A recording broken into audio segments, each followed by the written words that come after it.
Let's solve another LeetCode problem.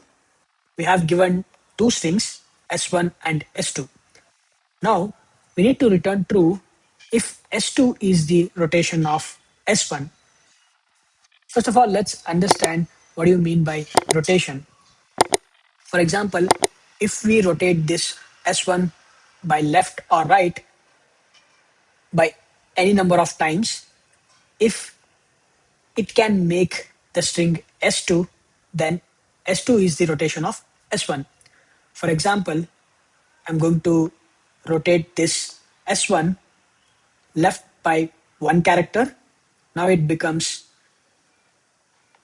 B, C, D, E, A. Now this S2 is the rotation of S1. I hope you understand the problem. Now let's discuss the solution. We can easily solve this problem by using concatenation technique. We're going to just concatenate this string S1 with the same string S1 itself.